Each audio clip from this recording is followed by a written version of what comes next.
buenos días, el Señor les bendiga. ¿Cómo han estado? Qué bueno, me alegra mucho verlos. Si los niños o adolescentes no han subido, pueden hacerlo en este momento, ¿ok? Niños y adolescentes. Muy bien. Esta mañana es un gran gozo, un privilegio y a la vez es una gran responsabilidad el estar aquí nuevamente. Empezamos este mes de julio hablando de enfermedades eclesiásticas y es un caso especial el que me ha correspondido a mí. Entonces hoy hablaremos acerca del sacerdote Elí y veremos la enfermedad eclesial en la cual se aprecia más al hombre que a Dios. ¿Podrá estar dándose esto en las iglesias actuales, impidiendo una comunión correcta con Dios y con los hermanos y una obediencia plena a la voz de Dios, llevando a una parcialidad espiritual y una detención en el verdadero conocimiento de Dios? Es una pregunta larga, pero que se las traigo a ustedes. ¿Estamos dispuestos a oír? Amén. Vamos a orar entonces. Padre bueno, en esta mañana, en el nombre precioso de tu Hijo amado Cristo Jesús, Señor, nos encomendamos delante de ti, suplicándote, Señor, que nos ayudes. Padre, dame la fuerza, dame la sabiduría, dame las palabras. Concédeme simplemente traer tu voz, Señor. Concédeme ser instrumento útil, Señor. Y dame la fuerza luego para seguir aplicándola en mi vida. Bendice a los hermanos que escuchan, bendice cada familia, cada hogar aquí representada, de tal forma que tu palabra, que tú, Señor, reines, gobiernes en cada hogar, para tu gloria y tu honra, en el nombre precioso de Cristo Jesús. Amén. Amén. Muy bien, he titulado entonces esta enseñanza, Un sacerdote de Dios. Un sacerdote de Dios. Hay un proverbio chino que dice que una generación siembra los árboles y la otra disfruta de su sombra. Una generación siembra los árboles y la otra disfruta de su sombra. Me parece que esa frase es correcta. No es bíblica, no es de la Biblia, pero hay un grado de verdad en ella. Y si lo es, si hay algo de verdad en ella, entonces la pregunta que yo haría a esa frase es: ¿qué tan dispuesta está la primera generación, la generación de los precursores, la generación de los padres, a sembrar esos árboles y a sufrir para que la siguiente generación esté bien? Eso toma tiempo, toma dedicación exclusiva, desgaste propio, solo para ver que los hijos y las generaciones siguientes disfruten. Uno no, pero sí los hijos. ¿Qué tan dispuesta estará esa generación? Debo decir que en contraste nos están enseñando por todos lados que hoy, en pleno siglo XXI, nadie debe estar dedicando mucho tiempo a nada excepto para sí mismo. Eso nos han dicho, eso es lo correcto, porque la autosatisfacción, la egolatría se lleva muy bien con el siglo XXI. El humanismo y el siglo XXI son muy buenos amigos. Por eso les propongo entonces hoy oír la palabra y estar atentos a la enseñanza, quitando todo falso argumento de nuestros corazones a la luz de la palabra. La automatización de los procesos, el jugo instantáneo, la chocotera de ASEP, el microondas, el parqueadero automático, la impresora de manicure, las dobles titulaciones, son ejemplos de nuestra cultura. No estoy insinuando que eso sea pecado, no. El punto que quiero traerles a sus mentes y corazones es que estamos inmersos en una sociedad que resuelve los problemas con inmediatez, con artificialidad, con atajos. Y quizá esa enseñanza es la que yo quiero atacar hoy. No hay atajos que den buenos resultados, tanto en las cosas que realmente importan y valen la pena en la vida, como en lo espiritual, ¿cierto? En la vida física como en la vida espiritual. Habiendo dicho esto y sabiendo que hay mucho más para decir, quiero pedirles por favor que me sigan a Primera de Samuel capítulo 2, versículos 12 en adelante. Primera de Samuel capítulo 2, versículos 12 en adelante. Primera de Samuel, versículo 2, 12. Bueno, veo que muchas personas trajeron sus Biblias en esta mañana. No se olvide, tráigala siempre. Muy bien, estoy aquí, tengo la versión de las Américas, pero voy a leer en la Reina Valera. Primera de Samuel capítulo 2, versículo 12. Los hijos de Elí eran impíos y no tenían conocimiento de Jehová. Y era costumbre de los sacerdotes con el pueblo que cuando alguno ofrecía sacrificio, venía el criado del sacerdote mientras se cocía la carne, trayendo en su mano un garfio de 3 dientes, y lo metía en el perol, en la olla, en el caldero o en la marmita. Y todo lo que sacaba el garfio, el sacerdote lo tomaba para sí. De esta manera hacían con todo israelita que venía a Silo. Asimismo, antes de quemar la grosura, venía el criado del sacerdote y decía al que sacrificaba: da carne para asar, ¿qué asar para el sacerdote? Porque no tomará de ti carne cocida, sino cruda. Y si el hombre le respondía: quemen la grosura primero y después toma tanto como quieras, él respondía: no, sino dámela ahora mismo. De otra manera, yo la tomaré por la fuerza. Era pues muy grande delante de Jehová el pecado de los jóvenes, porque los hombres menospreciaban las ofrendas de Jehová. Me voy a saltar el versículo 22. Pero Elí era muy viejo. Versículo 22, y oía de todo lo que sus hijos hacían con todo Israel y cómo dormían con las mujeres que velaban a la puerta del tabernáculo de reunión. Y les dijo: ¿por qué hacéis cosas semejantes? Porque yo oigo de todo este pueblo vuestros malos procederes. No, hijos míos, porque no es buena la fama la que yo oigo, pues hacéis pecar al pueblo de Jehová. Si pecare el hombre contra el hombre, los jueces le juzgarán. Mas si alguno pecare contra Jehová, ¿quién rogará por él? Pero ellos no oyeron la voz de su padre, porque Jehová había resuelto hacerlos morir. Ese versículo 12, mírenlo una vez más, ese versículo 12 es uno de los versículos más impactantes que haya leído en estos días. Como padre de familia veo un peso muy grande en esas palabras, un peso que recae sobre Elí. El Señor nos libra de semejante dolor y tristeza. ¿Cómo dice? Que los hijos de Elí, ¿qué? Eran malos, eran impíos y no conocían a Dios. Literalmente la palabra dice que eran hijos de Belial, sin peso espiritual, inservibles, porque no conocían personalmente a Dios, lo cual pareciera una contradicción, porque eran sacerdotes del Señor en el tiempo en que Israel aún tenía el arca del pacto, la misma arca en la cual Dios se presentaba, se manifestaba aún.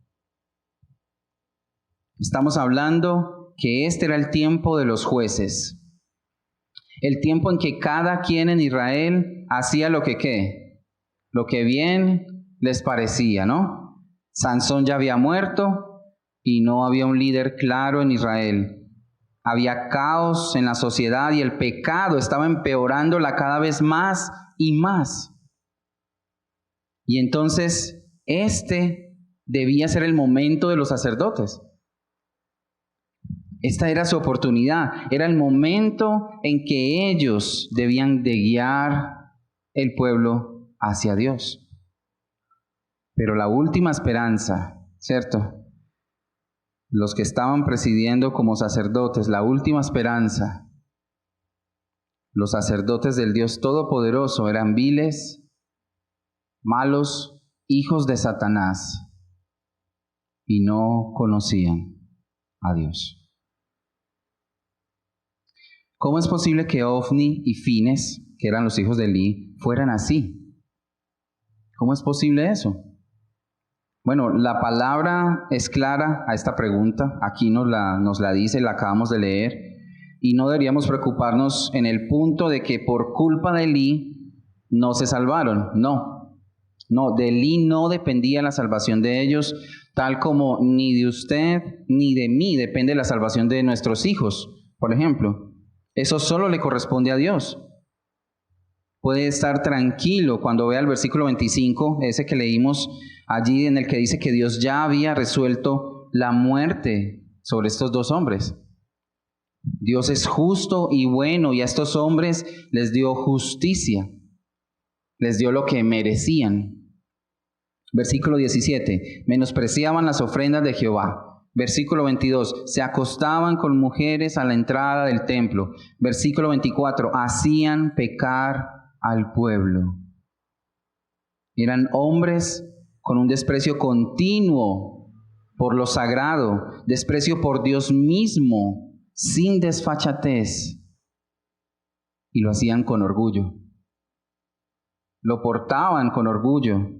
No había arrepentimiento, no había vergüenza en ellos, al punto que el pueblo pensó que ese estilo de vida, que eso estaba bien, que quizá hasta Dios lo permitía. Entonces empezaron a imitarles, porque el pecado también se transmite como un virus.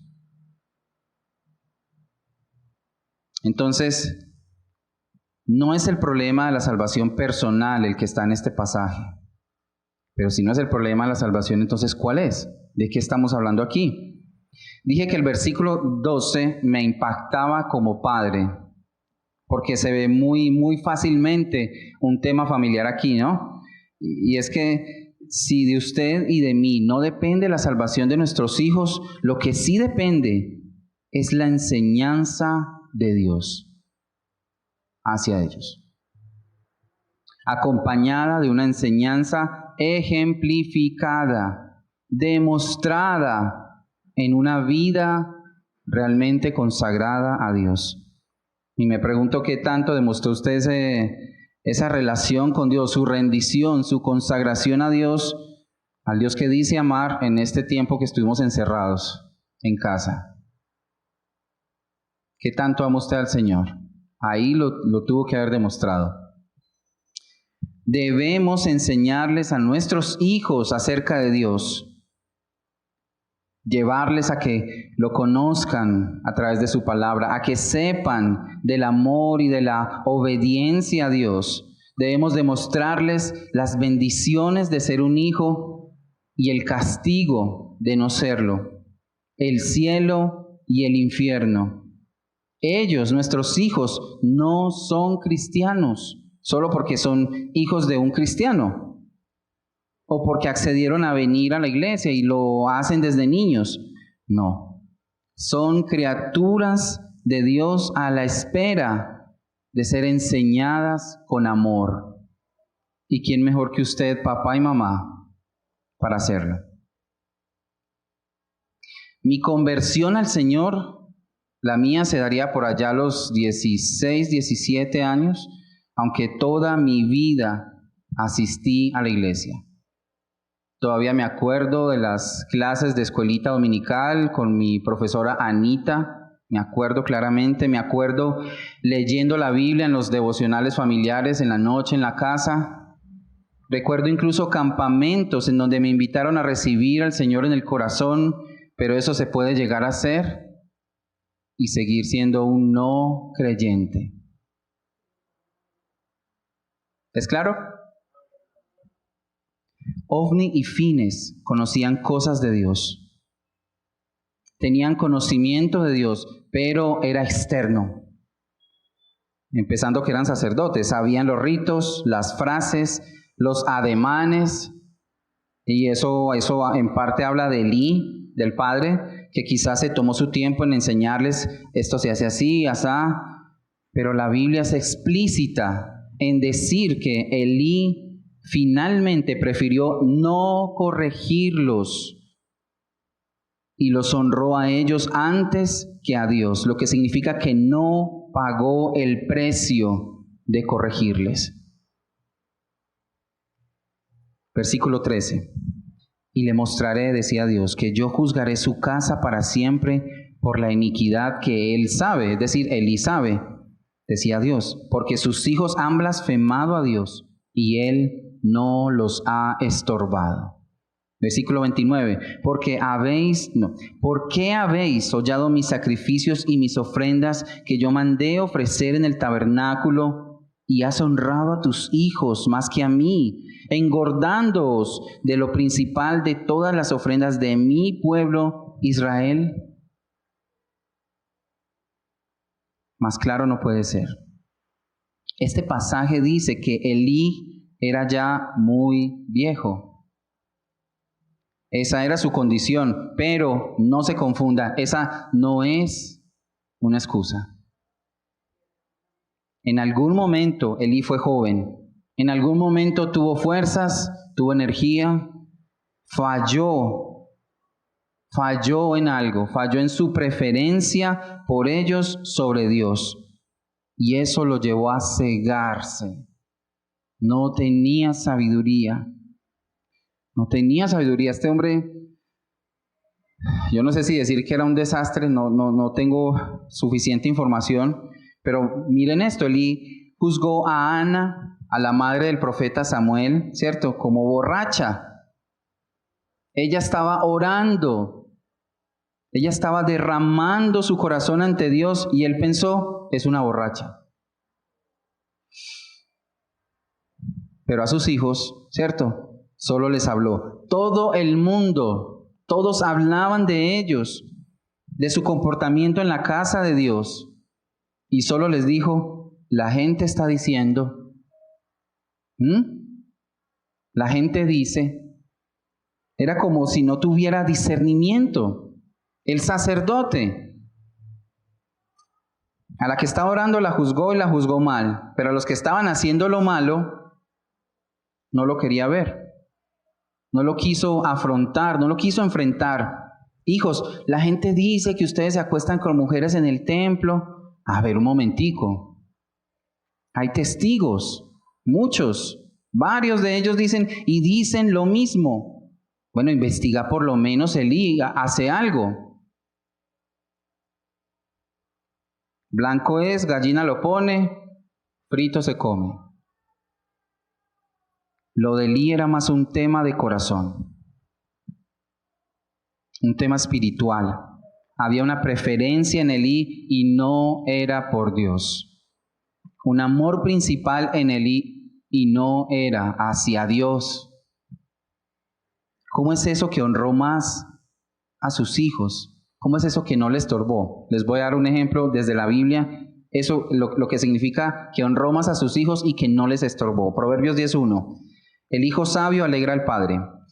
Proverbios 13:24. El que detiene el castigo a su hijo aborrece, mas el que lo ama desde temprano lo corrige. Proverbios 19:18. Castiga a tu hijo en tanto que hay esperanza, mas no se apresure tu alma para destruirlo. Proverbios 22:15. La necedad está ligada en el corazón del muchacho. Proverbios 29:17. Corrige a tu hijo y te dará descanso. La Biblia es clara en decir que nuestros hijos, que ellos necesitan la corrección y que se debe hacer desde temprana edad, cuando eres más capaz, más inteligente, más hábil. También la Biblia nos indica el uso de la vara. Sí, la vara. Y no es para destruir. No es para destruir, es para entrenar, para corregir. El dolor graba algo en la mente del humano. Eso que hiciste es malo. y trae malas consecuencias. Eso estás diciendo. Eso es lo que nos formó a nosotros y nos ha hecho lo que somos hoy. Y en la medida que los corriges, vas a tener la posibilidad de tener descanso en el tiempo en que las fuerzas no te acompañen. Es una muy buena probabilidad de que eso ocurra. Dicen que los hijos pueden producir las tristezas más profundas, pero también las alegrías más grandes. ¿Sabía eso? Cuando les lees la palabra, cuando se las enseñas, les estás impartiendo sabiduría divina, ni siquiera humana, divina. Y cuando les corriges, les libras de la muerte, les demuestras amor. Obvio que es una corrección equilibrada, justa, bíblica. Con razón alguien dijo que criar hijos es el proceso de instruir con consecuencias. O usted disciplina a su hijo o va a enviarlo por el camino a la muerte. Recuerde que él está caído. Su corazón es el mismo al de cualquier impío que no conoce a Dios. Son inmaduros, no tienen juicio, no tienen discreción, sabiduría. Y si no los corriges, entonces van por el camino de la muerte. De la muerte. Pero, mis hermanos, hay un asunto aquí que es todavía aún más delicado. Hasta aquí hemos hablado entonces que no se trata de salvación personal, eso es terreno de Dios. Se trata de que usted enseñe, se trata de que usted es instrumento de Dios para enseñar a sus hijos en amor, para criarlos, para instruirlos, para disciplinarlos. Pero el tema del pasaje es más crítico que esto. Hasta ahora entonces hemos visto eso, pero lo que vamos a hablar esta mañana es de las enfermedades eclesiales. ¿Notaron que con relación a los dos sacerdotes malvados no se menciona a la madre, sino solo al padre? Cuando se habla de Elí, solo se menciona, de esa familia solo se habla del padre. No hay mujeres ahí. Ana es costal, ¿cómo es? Harina de otro costal, ¿cierto? Otro hogar, otra familia. Hay un contraste allí con Ana y Samuel. Pero cuando se refieren a Elí, hablan de Elí, Ofni y Fines, padre e hijos. Notaron que el juicio de Dios hacia Elí estuvo ligado a su oficio sacerdotal. ¿Lo notaron? Si el problema del pasaje era únicamente familiar en relación al estilo de crianza de Elí, ¿por qué quitarlo a él y a su descendencia del sacerdocio para siempre? Es que fue para siempre. El tema que se está tocando aquí es que el papel del sacerdote, el papel del guía y luz de los hombres hacia Dios se había diluido por honrar al humano, llámese hijo, llámese hermano de la iglesia. Había una honra preferencial y por encima a la honra que Dios merece, pero que sobre todo demanda. Elí había confundido su rol sacerdotal y puso el rol de padre por encima al sacerdotal. Incluso tomó su rol de padre y lo tomó mal, porque ni siquiera corrigió como debía corregirlos. El primer mandamiento es y será: amarás al Señor tu Dios con todo tu corazón, con toda tu alma, con toda tu mente, con todas tus fuerzas. Pero el segundo, mira, el primero es ese, el segundo es: amarás a tu prójimo como a ti mismo. Hay un orden ahí, y esto no se dio en Elí. Por eso Dios le quitó del sacerdocio. Como dice en la parte final del versículo 30, dice: porque yo honraré a los que me honran, y los que me desprecian serán tenidos en poco. En poco. El pecado era evidente en estos sacerdotes, pero Elí no les estorbó. Elí no el padre, sino el sacerdote elegido, el sacerdote llamado por Dios y que ministraba delante de Dios, no les sacó del sacerdote, ni siquiera los puso en disciplina, pues. Les habló y ya. Nada pasó. Y los prefirió a ellos antes que a Dios. Versículo 35, y es Dios el que habla por medio del profeta. Versículo 35 dice: y yo me suscitaré un sacerdote fiel, que haga conforme a mi corazón y a mi alma, y yo le edificaré casa firme, y andará delante de mi ungido todos los días. Hermanos, este es un problema cósmico, inmenso. Es una responsabilidad que ustedes no se imaginan, ni siquiera como que se alcanza a dimensionar. Esa responsabilidad, la responsabilidad primaria, la responsabilidad principal de Elí era ante Dios y no ante los hombres, incluso aunque fueran los hijos de sus entrañas. Era tan malo esto que Israel cayó en pecado. Y peor, no había esperanza, porque mientras se tema más al hombre que a Dios, el pecado va a seguir intocable, el pecado va a seguir acrecentándose y dominando en la iglesia, en la casa de Dios. Hay cierto tinte de actualidad de este contexto a nuestra sociedad hoy, ¿cierto? Tenemos estas protestas en nuestro país con cierto grado de caos que eso trae a la ciudad.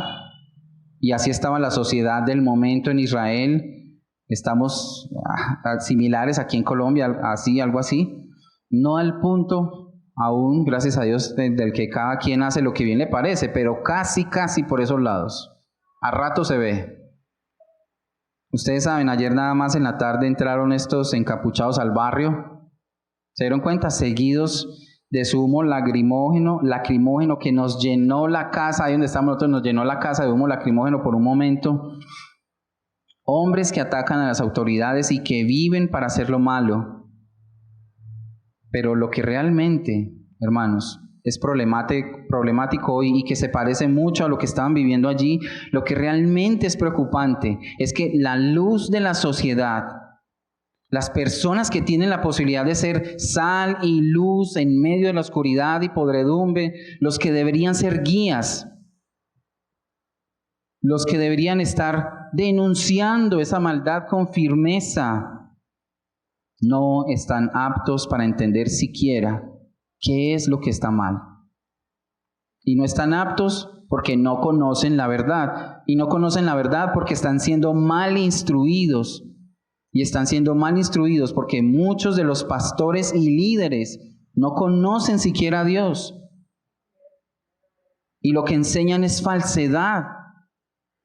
Quizá conozcan algo de Dios, pero temen más al hombre que a Dios.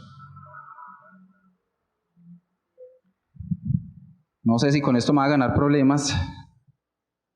Dante Hebel, iglesia grande, exitosa en términos humanos, está haciendo, o hizo, no sé, un casting para su grupo de alabanza. ¿Sabían eso? La exigencia es que debe ser profesional en todo, excepto ser creyentes. Puede que sean pecadores abiertos de lunes a sábado, que sean lo que sean, pero el domingo vas a ministrar en la iglesia, al pueblo de Dios. No tienen una relación personal con Dios, pero son muy buenos tocando. Sabemos que no hay comunión entre Dios y los ídolos, sabemos que no podemos andar en yugo desigual, pero este pastor buscó, y me imagino que ya contrató, a esas personas. Estuve hablando de este tema y alguien me decía, es que eso es una visión de iglesia. Eso es una visión de iglesia, lo puedes llamar como quieras, pero no veo a alguien que haya aplicado la Biblia en este caso, ahí en esa iglesia. No veo temor de Dios en esto, ni siquiera corrección. porque incluso creo que los feligreses lo defienden lo que él hizo. Y si les dices algo, entonces eres un fariseo automáticamente. No puedes decir nada ahí. En el sitio que fue llamado baluarte y sostén de la verdad, en ese sitio que debería estar denunciándose los actos de la oscuridad, se están enseñando doctrinas de hombres y seguramente de seres espirituales caídos, dando la preferencia a los hombres antes que a Dios. ¿Dónde está el discernimiento? No lo hay. ¿O cómo es posible que en una iglesia entera en Medellín, una iglesia entera, se haya pasado al judaísmo? ¿Dónde hay discernimiento ahí? No hay enseñanza de la palabra de Dios, pero las personas creen más fácilmente a una falsa enseñanza que a la palabra. Más fácil se declara en los púlpitos, más fácil se le dan órdenes a Dios de lo que Él debe hacer, que buscarle en humildad, en humillación, que buscar su rostro y su voluntad. Los pastores no están estorbando el pecado de la grey, no están cumpliendo el llamado de Dios. Ser pastor, ser anciano puede no ser una tarea fácil. Es arduo, es agotador, es abrumador por la responsabilidad que se tiene delante de Dios. Y entonces es mejor no meterse en algo del que uno no tiene el llamado, ¿no?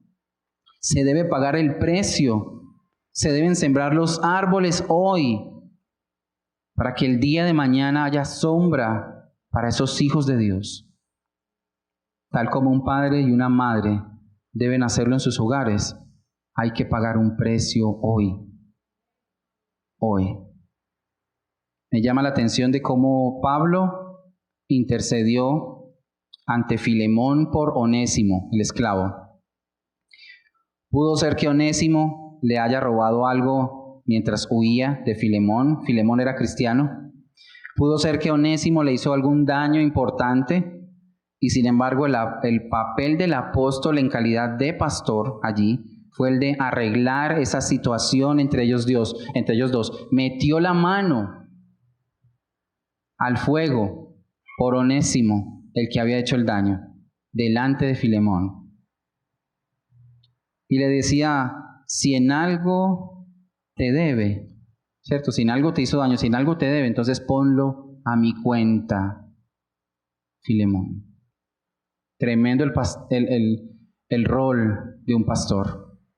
Tremendo el papel de un pastor. Tiene que interceder, mediar entre los hermanos con sabiduría.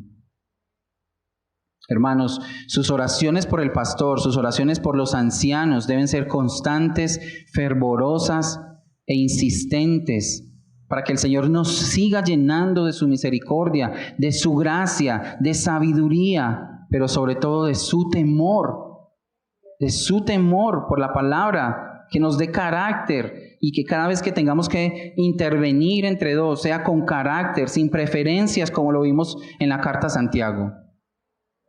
Que cada vez que nos paremos sea a predicar la palabra de Dios sin temor del hombre, pero con temor de Él. No sea que el Señor juzgue y tenga que castigarnos sin más remedio, como lo ha hecho en otras iglesias, como lo ha hecho incluso en otros países. ¿Saben cómo? No sé si alguien aquí le tiene miedo a las cucarachas. Creo que la mayoría de las mujeres. ¿Saben cómo se le quita el miedo a uno de las cucarachas? Poniendo un león del otro lado.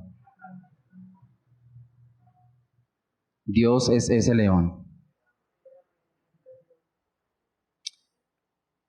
No he terminado. Eso fue para pastores, ancianos, varones, hombres, hermanos. Somos los sacerdotes de la casa. Usted y yo lo somos. No lo son nuestras esposas, no lo son nuestros hijos, somos nosotros. Usted y yo, mis hermanos, hemos sido puestos por Dios en ese papel. No es machismo, no es tiranía, es el rol impuesto por Dios.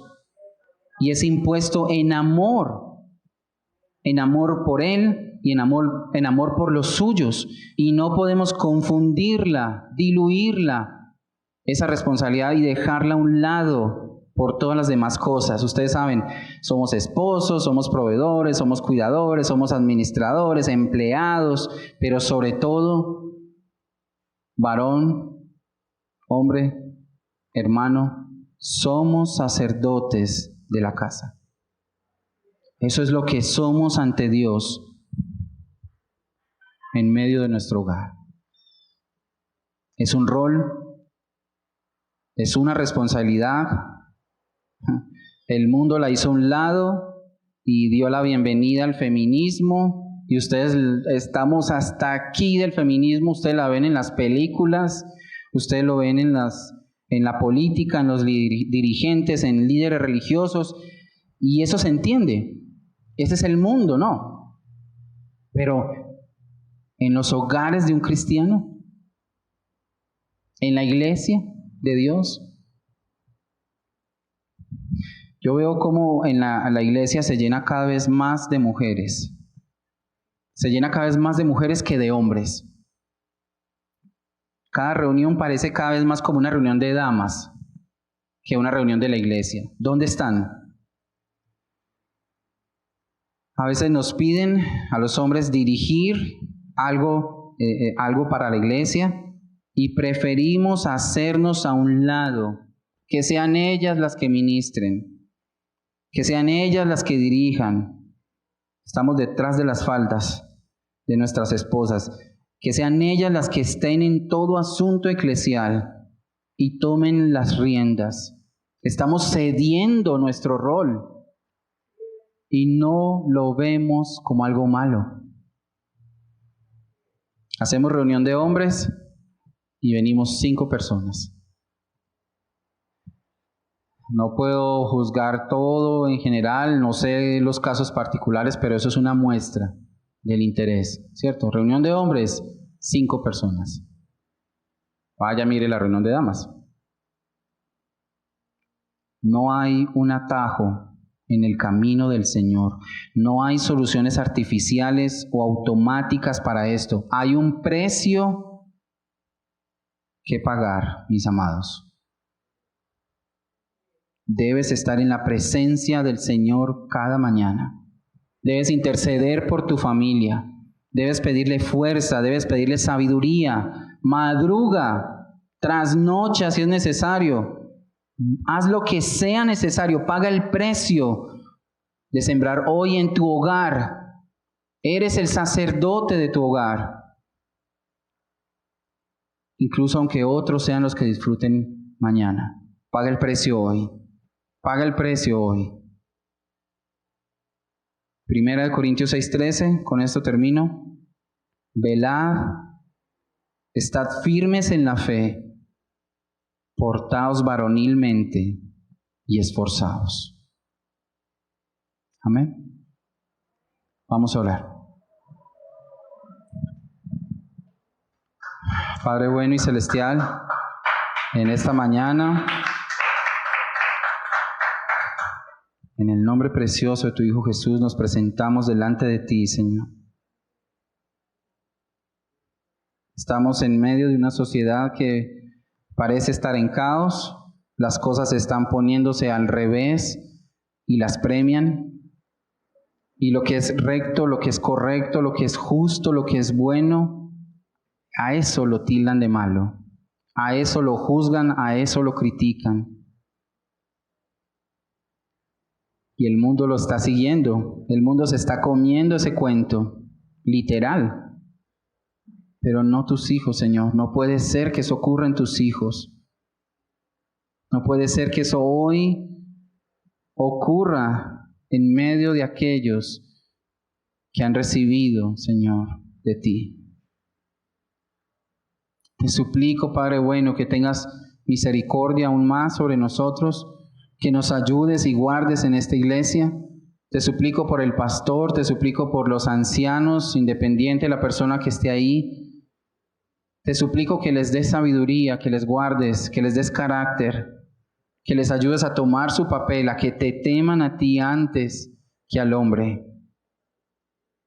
Que aún los hermanos que están en la iglesia, que no tienen ningún título en la iglesia, vean las cosas y las que vean nos puedan hablar, nos puedan decir: Señor, permítenos ser la iglesia tuya.